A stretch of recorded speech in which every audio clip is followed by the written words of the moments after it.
נכנס אב ומעטים בשמחה. מה זה מעטים בשמחה? אחד, יש לזה נפקא מינה מבחינת המנהגים וההלכה. ברגע שנכנסנו לתשעת הימים, אז המנהג הרווח בקהילות ישראל שמראש חודש לא אוכלים בשר, לא אוכלים עוף, לא בשר ולא שותים יין. שאר משקאות מותר, גבינות מותר, דגים מותר, בשר ועוף לא אוכלים כל תשעת הימים חוץ משבת, שבשבת מותר ואוכלים בשבת בשר, אז בא לידי ביטוי שבתשעת הימים לא אוכלים לא בשר ולא עוף ולא שותים יין. זה אחד.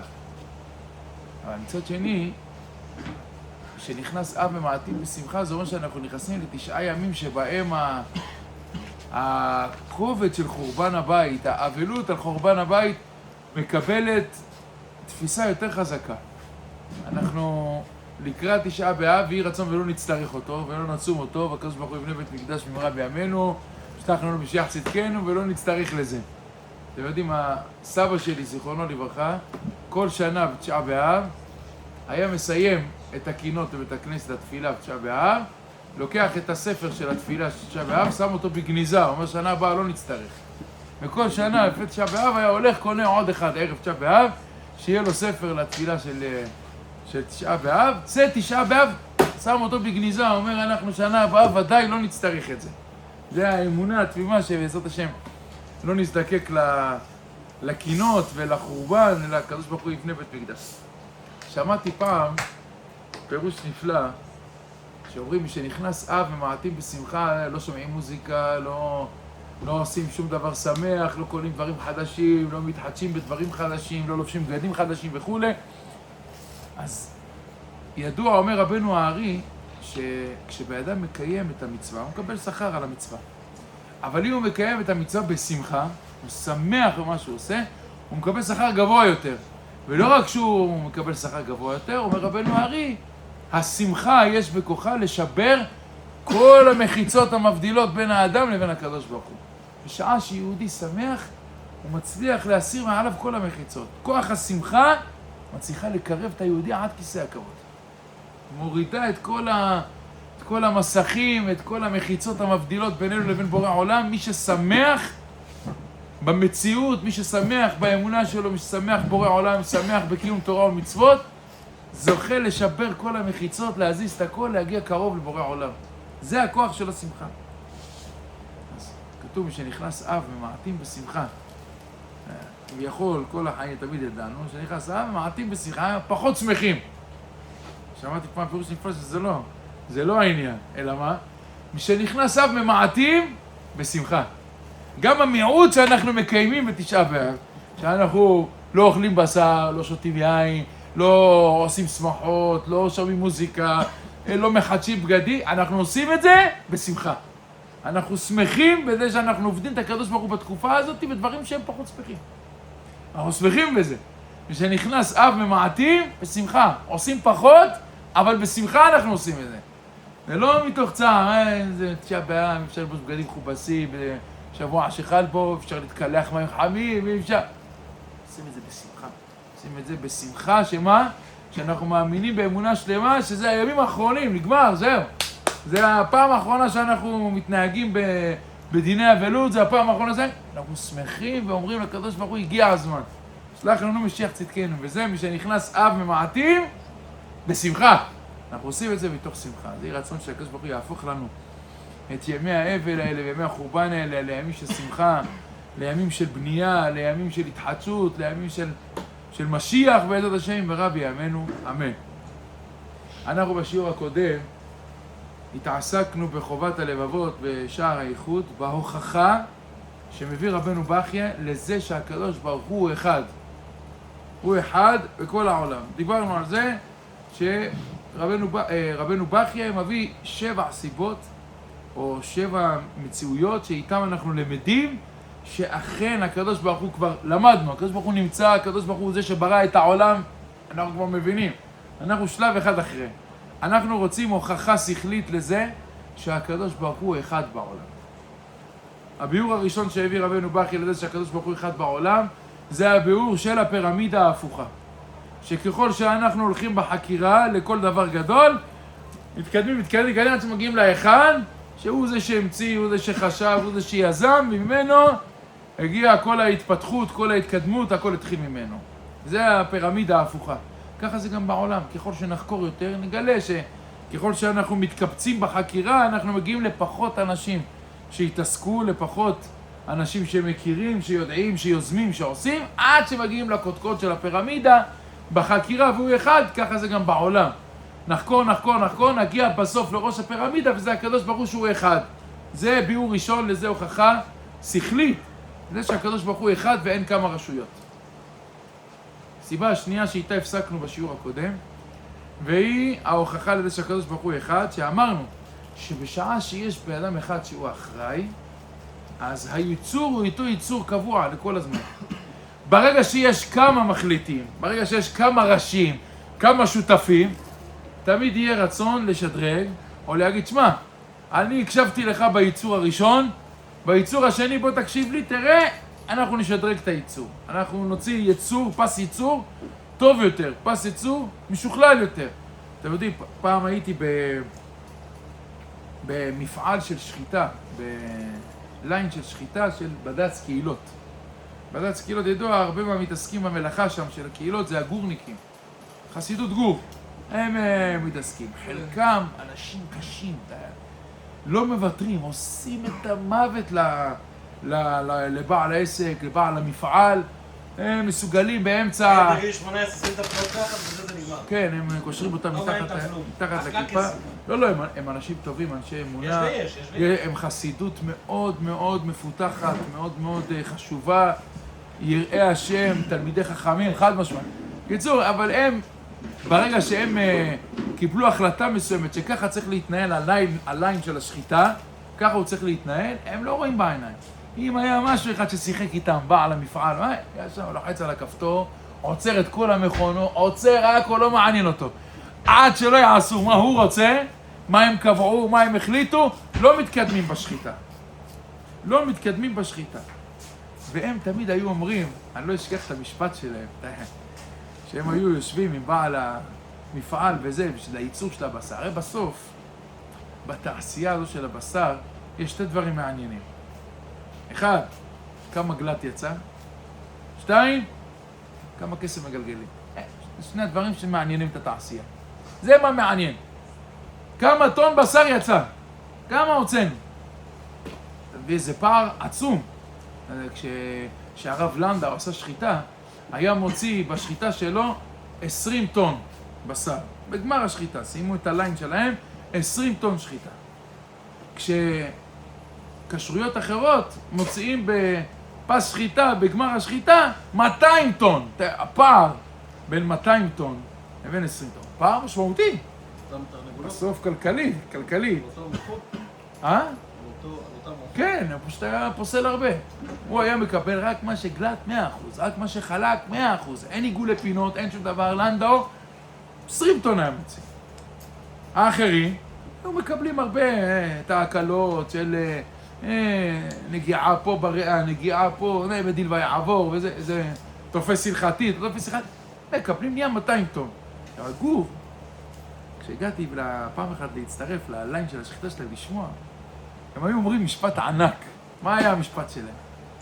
הם היו אומרים, חלק זה דרבנן. האם הבשר חלק או לא חלק?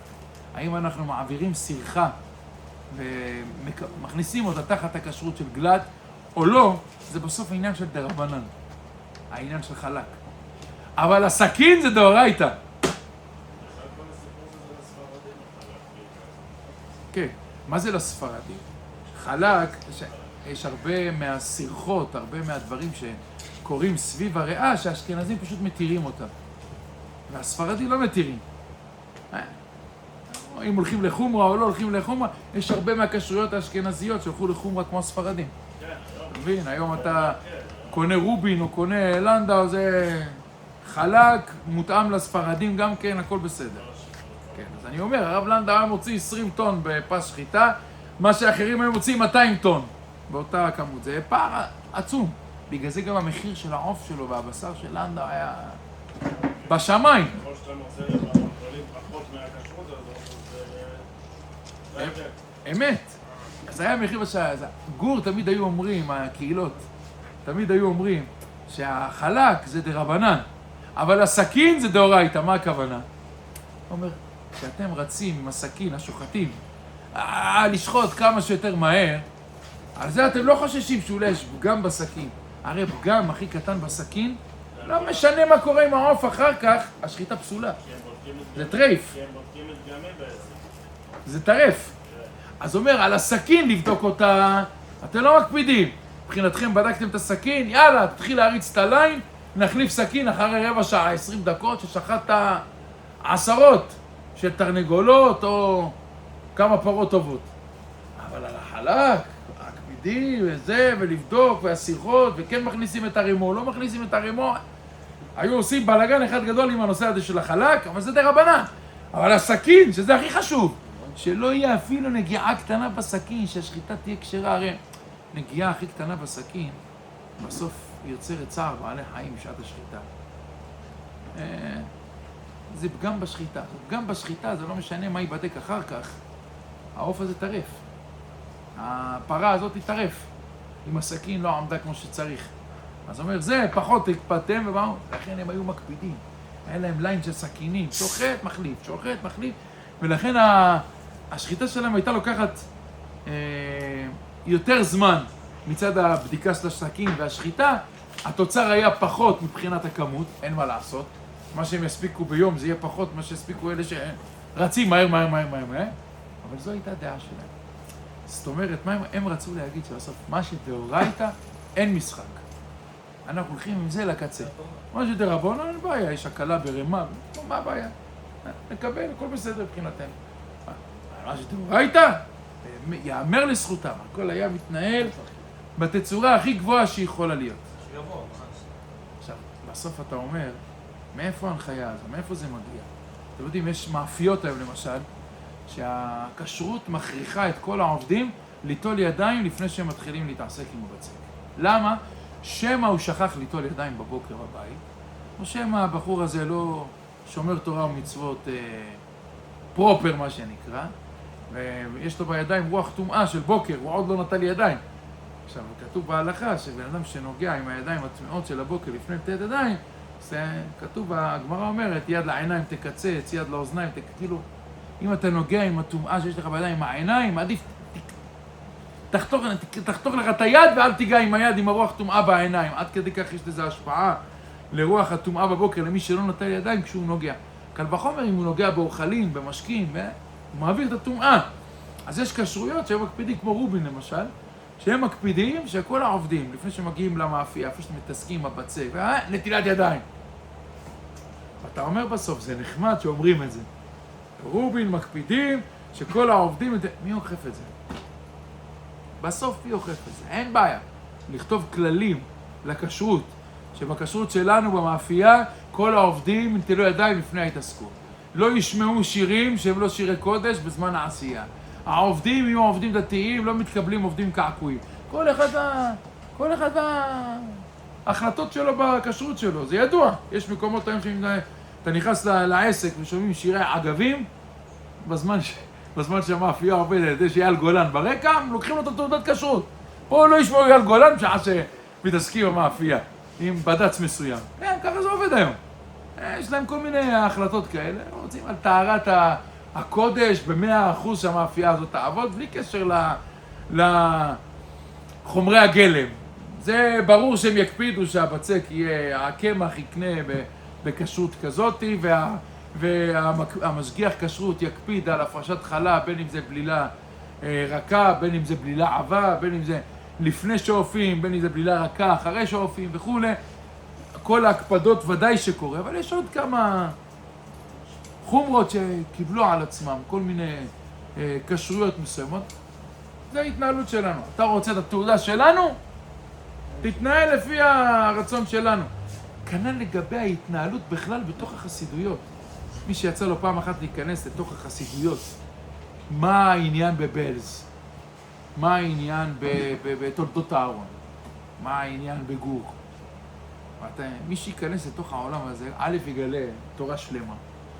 דבר שני יגלה שהרבה, בשביל לשמר את הקהילה שלו, או בשביל לייצר קרבה לקדוש ברוך הוא, לשיטתם, בהתנהלות, בעבודת השם, הם קיבלו על עצמם כל מיני הנהגות בקהילה, שהן לא בהכרח הנהגות שכתובות בתורה, הן לא דרבנון ולא דאורייתא, אבל זה ההנהגה שלהם, ככה הם מתנהגים.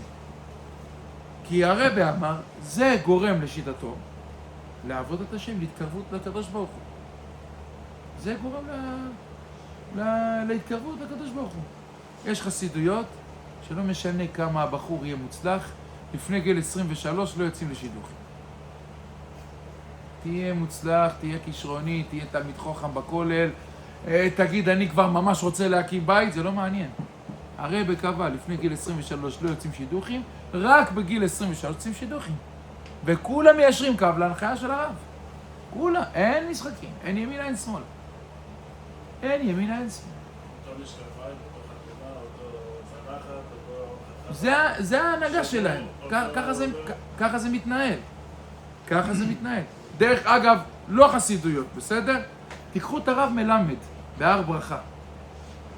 זה ההנהגה שיש הרבה מה ללמוד ממנו. למה? כי הוא לקח תחת הידיים שלו חסות על כל היישוב, בין מה שקשור לרבנות לבין מה שלא קשור לרבנות. לדוגמה, זה אחד היישובים היחידים שהמחירי הדירות לא מפקיעים בה. לא מגיעים למחירי הזיין. למה? כי הוא דואג לשמר את זה. הוא אומר, אנחנו רוצים שיבואו לפה תלמידי חכמים לגור ביישוב. אי אפשר לדרוש מחירים אסטרונומיים לדירות, לא הצליחו הר ברכה. הכל עובר דרך הרב. בן אדם מוכר את הדירה שלו, הוא יודע שהרב קבע שדירות של 5 חדרים נמכרים עד X כסף, עד 600,000 שקל. ודירות של 7 חדרים מכרו עד 1,000,000 שקל, לא יותר. זה לא משנה כמה הבית משופץ, כמה הוא יפה, עד הסכום הזה אפשר לדרוש על בית כזה, נגמר הסיפור. ושנים זה נשמר ככה ביישוב. הוא מצליח לשמר את היישוב שלו בהתנהלות כלכלית נכונה, שהיא לא מרקיעה שחקים. בהר ברכה. מי שילך להר ברכה, צריך לעבור ועדת קבלה, צריך לעבור את חותם על המסמך של היישוב, שהוא מקבל עליו את כל הנהלים של היישוב, כל ההחלטות של היישוב. ככה מתנהל היישוב. עכשיו אתה אומר, ריבונו של עולם, מה הקשר של הרב לנדל"ן? מה זה קשור? מה אתה מתערב? מה אכפת לך כמה נמכר? אכפת לו. אכפת לו. כי אם הדירות יישארו במחיר שפוי, אנשים שיושבים ולומדים תורה ורק האישה עובדת ואין להם יותר מדי כסף, ירצו לקנות בית בארץ ישראל, איפה יקנו? אצלי. יבואו ליישוב שלי, גרמתי לאנשים איכותיים להגיע אליי. אבל דרך מסוכנת. עזוב רגע דרך מסוכן, אני לא מדבר על הנדל"ן. מה, אתה מביא בן אדם תלמיד חכם לשם, הוא לא מסוכן בדרך? זה לא מעניין אותו. יש די אנשים שזה לא מעניין אותם. הוא לא מסוכן. יש לי שאלה אליך, בירושלים לא מסוכן? באמת שהכל לא מסוכן. אז מה אתה רוצה? פה לא מסוכן. אז מה אתה רוצה? פה לא מסוכן.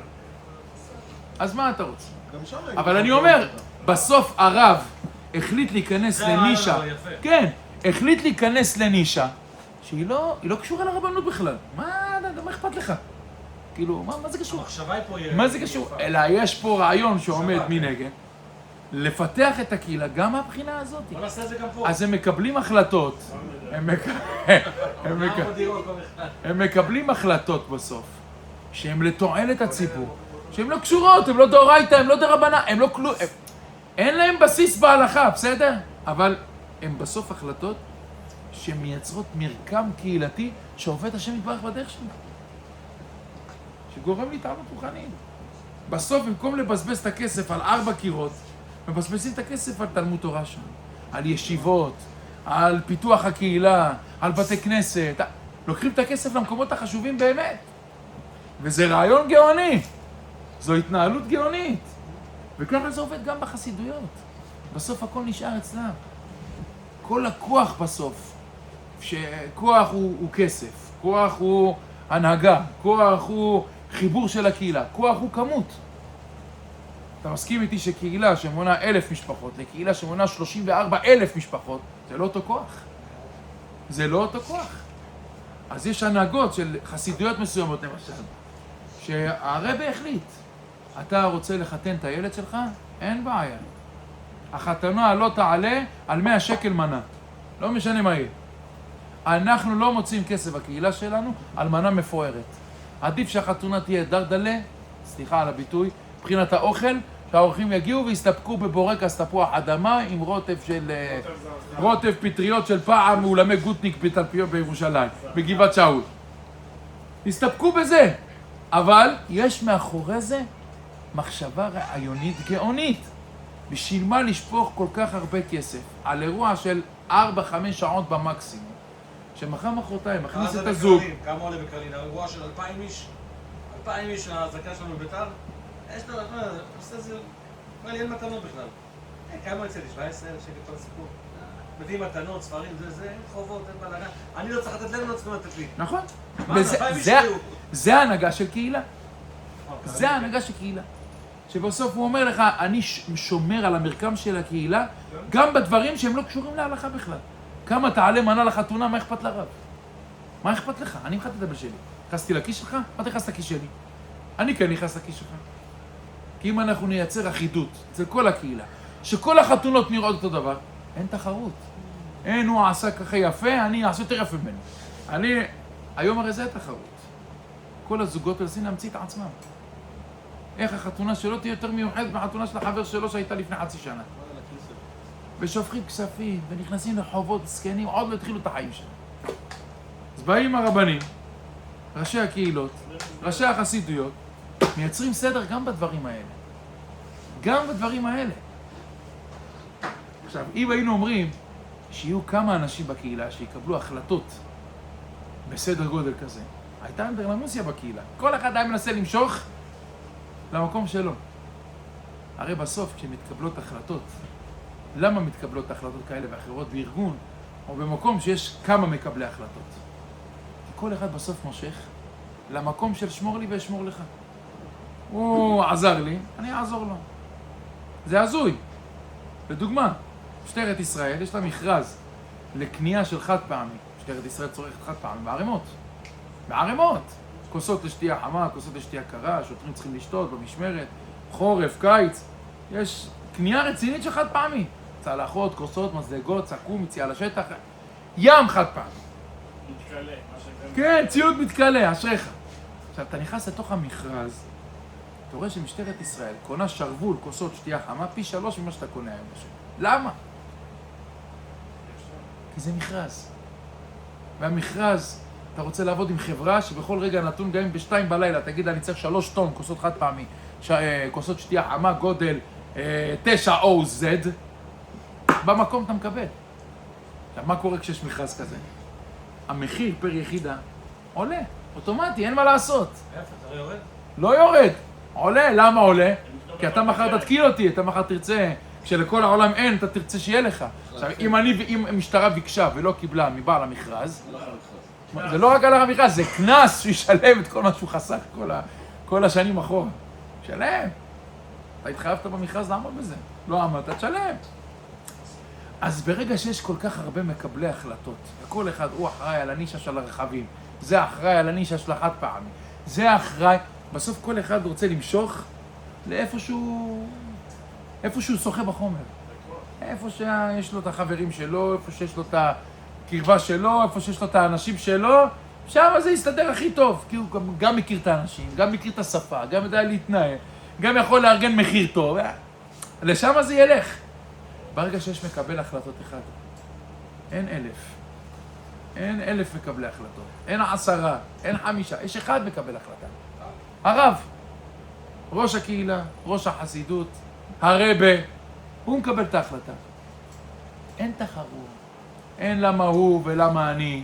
אחד קיבל, נגמר האירוע. אין שאלות, כולם מיישרים קו, זה הרבה. זה הרב אמר, נגמר הסיפור. אומר רבנו בכיה, מכאן ההוכחה שיש לעולם הזה בורא אחד. אי אפשר כמה.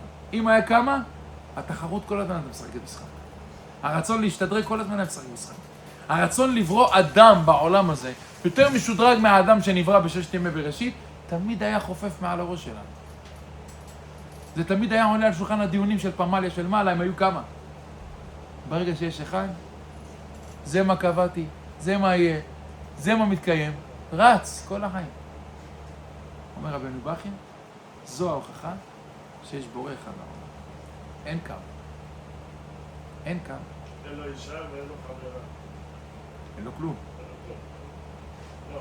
זה שאנחנו מאמינים, בני מאמינים, שאין לו גוף ואין לו דמות הגוף, הסברה שאולי אנחנו יש לא לו יודעים אישה. לצייר מה זה אלוקים בכלל. אנחנו לא יודעים להגיד את זה בפה. אנחנו יכולים אולי לדמיין, אבל גם זה לא. אבל אנחנו מבינים שיש אישות בעולם שיצרה, שהביאה, עכשיו אחרי שהם שבנתה. מבינים- עכשיו אחרי שהם מבינים את זה, יש לו תשובה ללמה בעצם? למה הוא יצר את העולם? למה הוא הביא אותנו? מה הוא צריך את זה בכלל? בוודאי, גם לזה נגיע בסוף.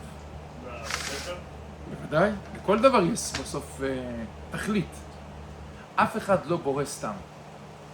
אם ניקח את זה לחיים האישיים שלנו. איזה בן אדם משקיע חומרי גלם, מאמץ, זמן, כוח, עובדים, זה משהו שאין לו עניין. לייצר משהו שאין לו שום עניין בו. שהוא לא רואה לנכון שדרך המוצר הזה הוא הולך לפרוץ קדימה. שהוא הולך לסחוף את כל השוק אחריו. לא, אבל זה נכון, אבל ביחס רק לבורא שכאילו כל יכול, בכל זאת, מה הוא צריך אותנו, שנשלים את הבריאה, ומה הוא צריך אותנו בכלל, בשביל להגיע למה שהוא רוצה. זה יכול להגיע לזה באמירה, בחיצת כפתור כמו שאנחנו אומרים. חד משמעית. ובכל זאת הוא רוצה ובכל אותם. זאת. ובכל זאת הוא רוצה אותם. למה? כי בסוף הוא אומר, אני מלך, יש לי עם, אם העם לא יעשה, מה אני שווה? כלום. האבא, מה אומר לילדים שלו? אני יכול לעשות בשבילך.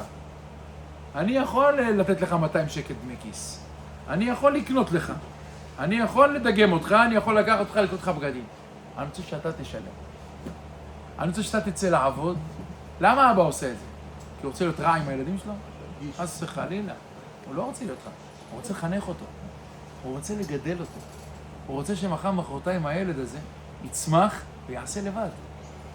יפתח את עצמו. אי אפשר כולם להישען על אבא. עכשיו, איפה באה הגאווה של אבא? כשהילד עשה לבד. מתי אבא אומר, הצלחתי בחינוך? מתי? כשהאבא נסע לעבודה, לשליחות, לשבועיים לקנדה. חזר אחרי שבועיים, ראה את הבן שלו, איך טיפח את הבית, איך חזר לאמא. הסיע, החזיר, זה, דאג, הביא, סידר, בישל, לכי. בלי שהוא יבקש ממנו, בלי שהוא ידרוש ממנו, בלי שהוא ישלם לו על זה. זה קרה לבד. איזה גאווה יש לאבא? הצלחתי בחינוך שלי. זה בדיוק מה שהבורא העולם רוצה. נתתי לכם, הבאתי לכם, סידרתי לכם. תעשו בשבילי. תעשו בשבילי. ואז בורא העולם מתגאה. אומר, העם שלי עשה. תראה איך מהללים אותי, איך מודים לי, איך מקלסים אותי, איך מתפללים אליי. עושים בשבילי, בונים בשבילי, יוצרים. כל דבר לשם השם. הרי מה כותב המסילת ישרים? הנקודה הכי גבוהה בעשייה של היהודי בעולם הזה, שכל פעולו לשם שמיים. הכל לכבוד השם יתברך, לא לכבודנו שום דבר. אין בזה נגיעה של כבוד, אין בזה נגיעה של כסף, אין בזה נגיעה של פוליטיקה, אין בזה נגיעה של כלום. הכל לכבודו יתברך. ואז הקדוש ברוך הוא יושב בשמיים וישחק. יגיד, הצלחתי עם העם הזה. הרי הקדוש ברוך הוא, אנחנו רואים לאורך ההיסטוריה, אנחנו קוראים את זה בתורה. שהקדוש ברוך הוא רואה את דור הפלגה, את כל הדורות שבאו אחרי האדם הראשון. הקדוש ברוך הוא התעצב, למה בראתי את העולם? בא נוח, הציל את האירוע. שוב מעניין שכתוב את העצב בליבו. כן. כאילו יש לו לב. אבל התורה השתמשה בביטוי שהעם יבין, שאנחנו נבין, נדבר בשפה שלנו, ברוך הבא. אז מה אומר הקדוש ברוך הוא? בא נוח, התחיל לעבוד את הבורא יתברך, והתנחם. אמר, סוף סוף הגיע מישהו שלשמו ברד את העולם. צדיק בדורו. התקדמנו מנוח, פתאום בא אברהם. אלה תולדות השמיים והארץ בהיברעם, אל תקראי בהיברעם, אלא באברהם, שכל העולם כולו היה שווה להיברות, אלא בשביל אברהם. אברהם אהובי, קרא לו הקדוש ברוך הוא. אמר, הכל היה שווה בשבילו. ומאברהם אבינו, אנחנו רואים שהקדוש ברוך הוא שמח במה שבא. ביצחק, ביעקב. בשבטים, בעם ישראל, בהתנהלות שלהם, קבלת ההחלטות שלהם. אז נכון, אין צדיק אשר יעשה טוב ולא יחטא. אנחנו חוטאים, אנחנו נופלים, אנחנו עושים, אנחנו מכעיסים לקדוש ברוך הוא חד משמעית. זה קורה, אי אפשר להתעלם מזה. אבל על כל פשעים חסר. בסוף כשאנחנו אוהבים את הקדוש ברוך הוא, כשאנחנו מאמינים בו, כשאנחנו עושים את מה שאנחנו עושים, לשמו יתברך ב100%. הכל לכבוד השם יתברך. זה מגדל את שמו בעולם. זה מרומם אותו. ואז הקדוש ברוך הוא מה אומר? שמח במה שיצרתי. שמח בעולם הזה. והקדוש ברוך הוא מודיע לנו, אל תתפלאו. לכשיבוא משיח צדקנו. לכשיגיע הזמן גאולתכם, המצב של הדור לא יהיה מה שאתם חושבים. לא יהיה כולם תלמידי חכמים שוחטים בבית מדרש. יהיה מצב קשה בה. משיח יבוא מתוך קושי. משיח יבוא מתוך עם שיש לו הידרדרות. והגמרא אומרת, בדורו של מתיה חוצפה יסגה. פני הדור כפני הכלב. איזה תיאורים קשים. תיאורים קשים. משיח יבוא או בדור שכולו זכאי, או בדור שכולו חייב. בסוף אנחנו מבינים שמשיח, בית מקדש, יגיע. אני חושב שאתה אמרת שהדור הזה גם חייב וגם זכאי. אפשר להסתכל על זה ככה. באמת. חייב משיח. אז הכל עניין של הסתכלות. כי בסוף, אולי אנחנו לא אברהם אבינו, בהוויה. לא אולי, אנחנו לא אברהם אבינו. אנחנו לא יצחק, אנחנו לא יעקב. אנחנו לא אביי ורבא, ואנחנו לא התנאים, וגם לא הגאונים. אנחנו גם לא רבינו עובדיה יוסף ולא הרב אליהו. מה לעשות? אבל, וזה אבל גדול, יש לנו הרבה תורה, גם שבעולם החיצוני יש כל כך הרבה משיכה למה לא תורה. וגם את זה צריך להגיד. אז אנחנו לא באים חלילה להתגאות, או לחיות את החיים מתוך גאווה שאנחנו שווים משהו. אבל אנוכי תולעת ולא איש, ואנחנו מה? אנחנו כלום. אבל בסוף כל העולם כולו נברא בשבילנו, ואנחנו מצדיקים את זה. במעשים שלנו אנחנו מצדיקים את זה. וזה שאנחנו עובדים את הקדוש ברוך הוא בשמחה, כמו שאמרנו, בחשק, בהתלהבות. עושים את רצון השם גם כשהפיתויים בחוץ גדולים מאוד. זה מעמד. זה מגדל את שמו של הקדוש ברוך הוא. הקדוש ברוך הוא שמח בזה. ולא סתם אומרים חכמי המוסר, שהקדוש ברוך הוא חפץ בחזרתו בתשובה של הרשע, יותר מלהמיתו על מעשיו הרעים. למה? כי התגברות של יהודי על היצר הרע בעולם הזה שווה עולם. שווה עולם. הקדוש ברוך הוא שמח בה. אז הקדוש ברוך הוא מוכן לחיות סוג של דיליי בשמיים, רק שיגיע השלב שהוא יתגבר. ועוד צ'אנס, ועוד צ'אנס, ועוד ניסיון, ועוד ניסיון. ואולי עכשיו, ואולי עוד מעט, ואולי מחר, ואולי מחר. בסוף זה יקרה. בסוף הוא יתגבר. והקדוש ברוך הוא צמא ומחכה לזה. צמא ומחכה לזה. איך אמר הרב אייל אמרם? זה לא הוא, כן? זה רבי נחמן. אבל הוא פישט את זה לשפה שלנו. הוא אמר שעיקר האמונה של הבן אדם, איפה בסוף נמדדת? בידיעה שהקדוש ברוך הוא נמצא איתנו, גם בימים הקשים. גם כשאנחנו חוטאים. זה עיקר האמונה. זאת אומרת, הגדולה של האמונה, הפיתוח של האמונה, איפה נמצא? בזה כשאתה למטה, אתה מאמין שהקדוש ברוך הוא איתך. זאת אומרת, הקדוש ברוך הוא בא איתך, נכנס איתך, הולך איתך. הסברנו כבר, חשבנו, בגדנו, גזלנו בשון רבים. זה אנחנו והוא. זה אני והוא. אנחנו נמצאים יחד בתוך הבוץ. אנחנו נמצאים יחד באותו בוץ. וזה עיקר האמונה. ולמה הקדוש ברוך הוא מסובב את זה שנבין את זה ככה? שעיקר האמונה זה כשאנחנו למטה והוא איתנו. בידיעה שהקדוש ברוך הוא נמצא איתנו למטה, כי למה הוא נמצא איתנו למטה? מחכה לראות ההתגברות. מחכה לראות איך גם כשאתה בשיא למטה, ברגע אחד, הופך את החיים שלך למקום של התעלות, למקום של קדושה, למקום של רצון להשתנות, להתגדל, לצמוח.